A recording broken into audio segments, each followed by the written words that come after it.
Great morning, great morning. And it is a great morning. Thank you, Tanya, and thank you to our media team and all of our readers. And thank you to each and every one who's in service this morning.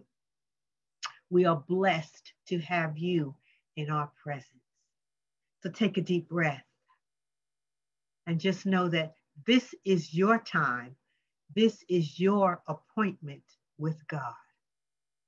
So relax, be still, and be open and receptive. And so it is. And so our lesson this morning, as you may have heard from Tanya, is resilience. Resiliency. Resiliency is the ability to revision, to shift, and to bounce back when life does not go as we planned. Resiliency is the ability to revision, to shift, to bounce back when life does not go as we planned. Have you ever made plans? I'm sure you have. And maybe those plans did not go as you would want them to go. And so you had to shift. You had to revision, repicture what it was you were trying to do or wanted to do, and bounce back and try it in another way. So allow me to share a story with you this morning. It's the story of a man who applied for and did receive more than 1,000 patent approvals for the invention of a project that he was working on. Now, some people saw what he was doing over and over and over again because it didn't work out in the beginning, didn't work out as he had planned. And they said that maybe he should abandon the idea altogether. Maybe he should just forget about it and go on and do something else. These were the people around him. Have you ever been in that situation? But he continued to shift his work in different ways, was trial and error, trying to get this to work, because within him he knew that this could work. Now that's what we call blind faith. When we're trying to do something and it's hit and miss, we try it this way, we try it that way, we try it this way. We know that it can work. We know that this should be, but we're not quite sure how to get it to that point. That's blind faith. It's hit and miss. It's trial and error. Knowing faith is divine faith, just knowing and going right to the result, going right to the point. But he was functioning in blind faith, which is better than no faith at all. And there was that within him that encouraged him to continue pressing on. For this too shall pass. Speaking of this too, the so-called failures that people were talking about. It's reported that he tried tens of thousands of ways to get this idea to work. And negativity and discouragement was all around him. He made tens of thousands of choices and shifts, but he never gave up and he never gave in. It is said that day in and day out, he himself witnessed what was not working. And still, he pressed on and didn't give up. Have you ever been in a situation where you tried it this way and you tried it that way and you said this and you thought that and still you pressed on? Resilience. Well, this pattern of trying it this way and trying it that way and blind faith, this pattern continued for much of his adult working life. But he didn't let it get the best of him. And then eventually, the working of this pattern, the outworking of this invention came to pass. This was in 1879. And you know what he said when that happened, when it began working and everybody around him began to see it working? You know what the naysayers say? I know you could do it. I knew you could do it anyway. But you know what he said to himself and to other folks? I never failed in all those attempts. I just found 10,000 ways that won't work. He said that while I was doing all of this for all of these years, I never considered it a failure. It was just 10,000 ways that it wasn't working. Well, it was about 2 years later after this invention came to pass and people were excited about it, that another man who was also working on the same project designed and improved the way this project could work. He improved the longevity of the project. And he improved the way the invention could be used for a longer period of time throughout the day. He persevered, and eventually he even wrote the first book on this topic. And he made this project and this item more affordable for us to buy even today and to use even today, and gave us the opportunity to use it all day and all night. So the first person in this story speaks to Thomas Edison and the electric light bulb. He had the resolve, he had the resilience, and he had a positive image of the future and what this could do for the future of Americans. He never gave up, he never gave in, and he spent a lot of money applying for patents, but he continued. Now, the invention of that light bulb, when it was done by the work of Thomas Edison, that bulb lasted a few hours. You could use it for a few hours, and then you would need a new bulb. But the second person who came behind him just 2 years later, was an African-American engineer and patent draftsman. His name was Lewis Latimer. Excuse me, Lewis Latimer. It was uncommon at that time for an African-American to be an engineer or a patent draftsman. But Latimer's improvement of the electric light bulb allowed us today to purchase the bulb at an affordable price and to be able to use the light bulb all day and all night if we so choose. We can turn it on and use it all day and all night as opposed to several hours.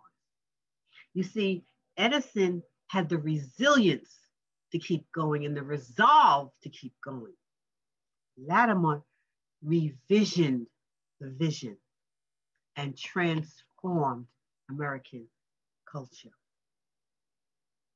So these two men, one working right behind the other, just in a matter of 2 years, demonstrated for us today what it is to be resilient and keep going, and what it is to take something and revision it when it does not do work at its fullest, or when it does not demonstrate itself as we planned. The story of these two men and many other women and men of resilience and revisioning causes us to look at our life today. We too have the resilience that's necessary to overcome the challenges of our life. Let me share an example with you. My plan this year was to travel abroad with my family. Given the present circumstances of traveling and not being involved in large gatherings, it became necessary for that vision that I so looked forward to be revisioned. At that point, everyone involved in that group traveling together had to revision for themselves the vision. Everyone had to make a choice at that point on how they were going to see and use that time. Everyone had to choose whether they were going to have a pity party of woe is me, what will I do? Or revision the vision, demonstrate resiliency, and come up with ideas of what they could do.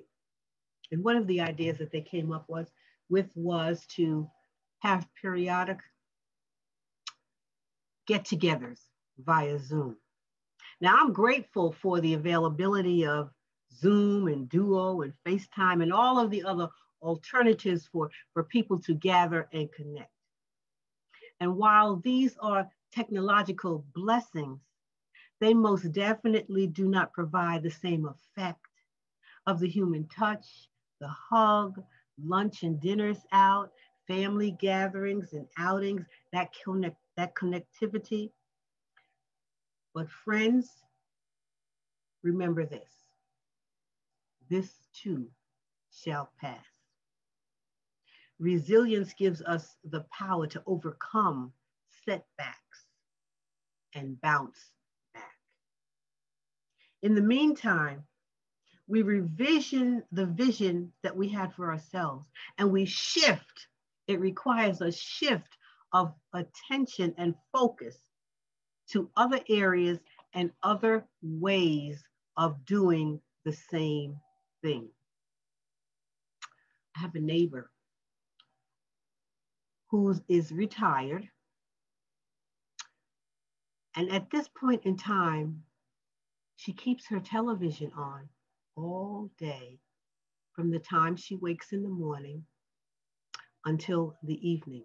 You see, she's accustomed to speaking to people and having people around her and fellowshipping with people. She's accustomed to having voices and conversations around her. But because she has this artificial voice of the television on all day and is not using the ability to choose what she's listening to, but whatever is coming through is coming through. Whatever is coming through is coming through. She has become so jumpy and anxious and just rushing about right in the house. Although she is at a point of retirement and can relax. She has made a choice as we make a choice. To revision is to change things that we have immediate control over. To change the thing or the things or something that we have immediate control over, and not to brew and stew over what we do not have control over. To revision is to rewrite the story of something that we had planned and see it and rewrite the story in another way. The revision is to choose to respond differently, to take a different route, to show that resilience and that bounce back. To revision is to choose what we listen to, what we read, what we talk about, what we get involved with. It is our choice. In this story of this woman who was chosen to keep her TV on all day and into the night,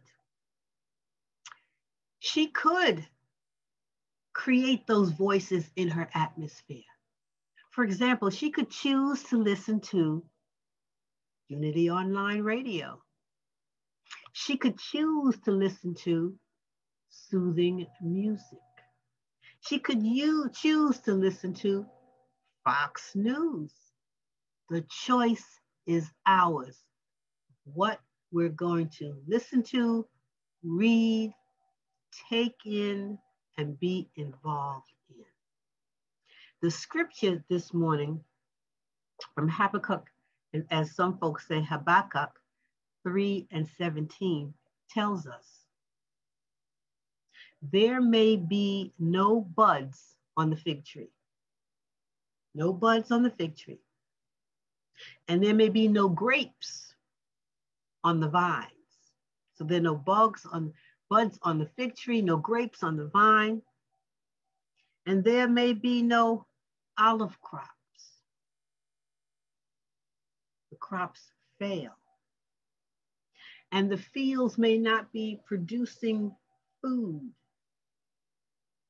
And though there are no sheep in the pen and no cattle in the stalls, the scripture says, yet I will rejoice in the Lord, and I will be joyful in my God. So with all of this seeming emptiness and all of this seeming not having, and then all of this seeming not being able to do and have what used to be, no buds on the fig tree, no grapes on the vine, and the olive crop is failing. And the fields are not producing the food.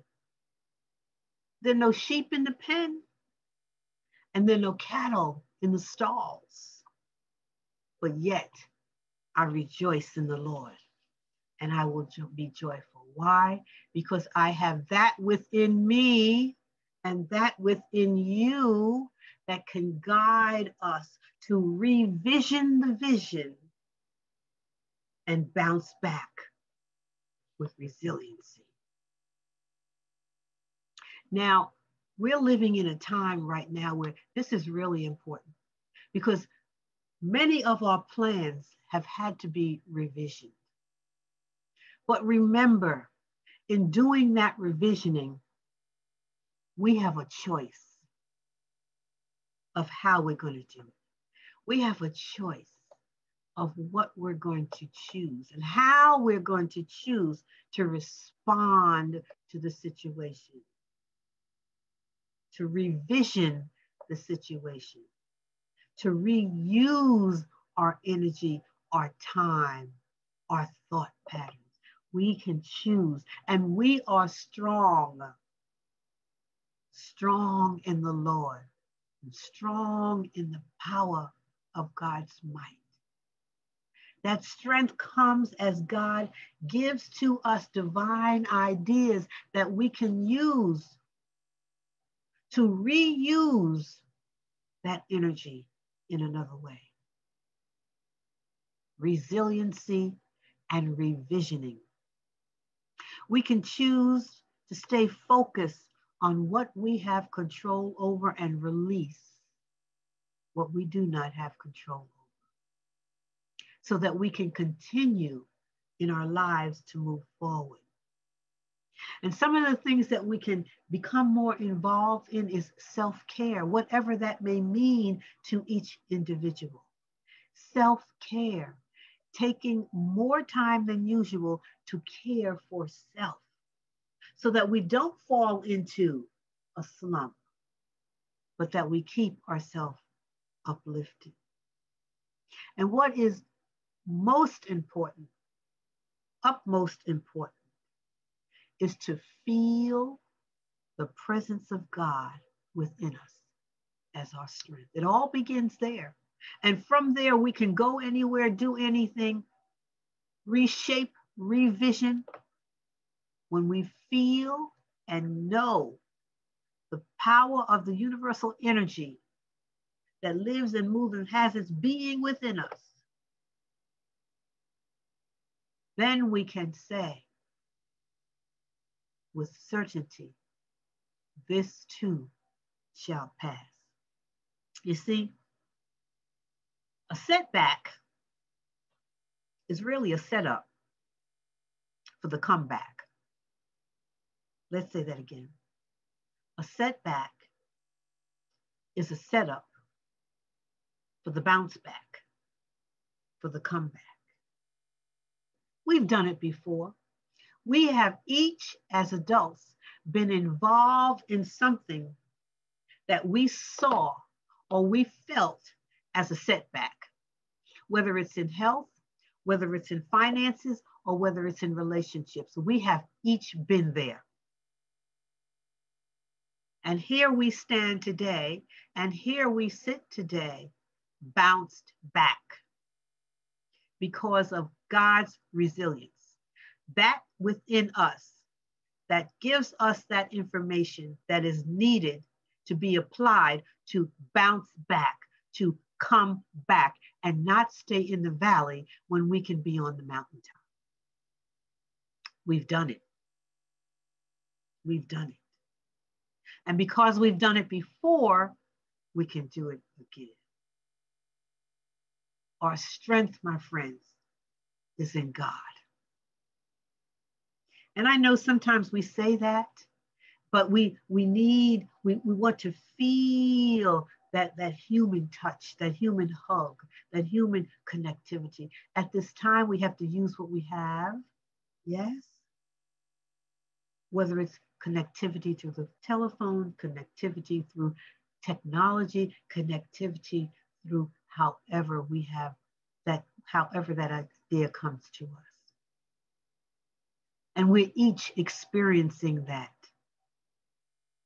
But we have to continue to care for ourselves, to love self, to love God, and to look for other ways, because we have the choice over what we're going to focus on and where we're going to place our attention, because that place where we place our attention is what grows and manifests and multiplies.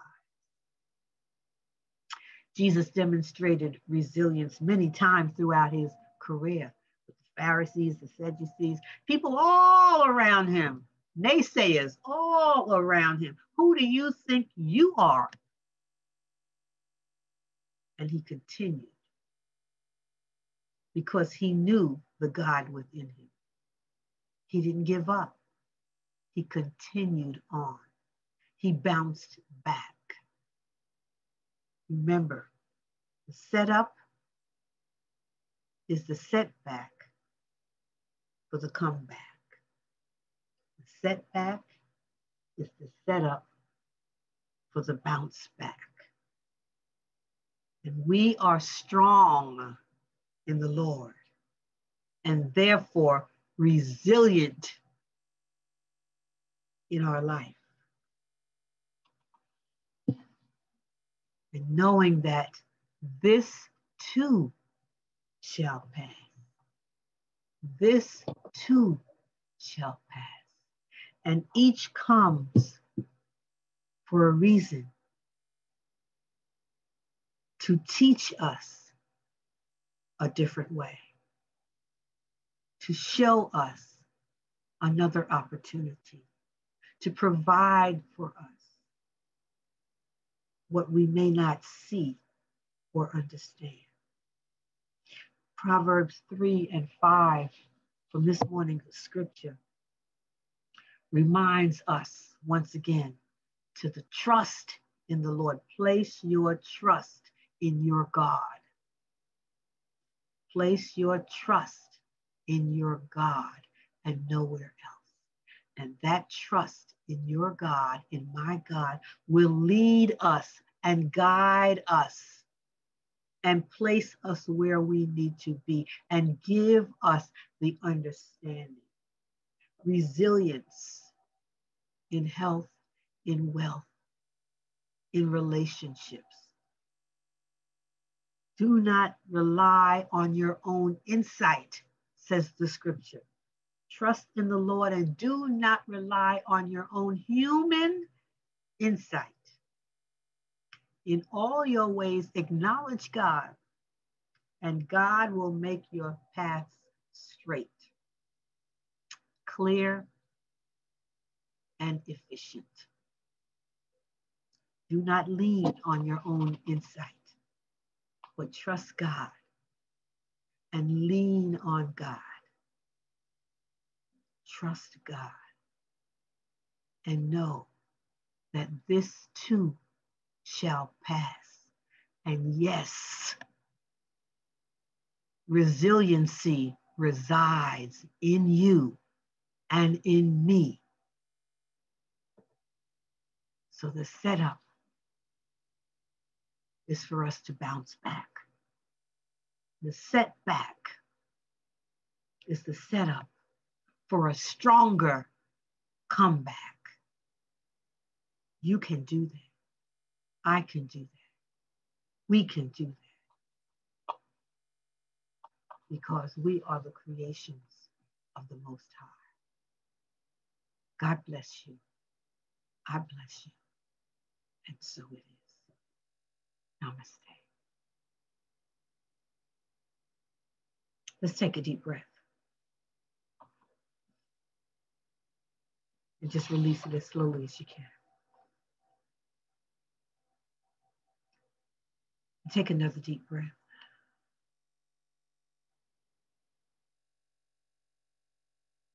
And release that as slowly as you can. Peace, calm, trust, knowing. Peace, calmness, trust in God, and knowing that God delivers every time, on time, in time. Resiliency and revisioning lies within us. Let us utilize those characteristics for our greater good. And so it is.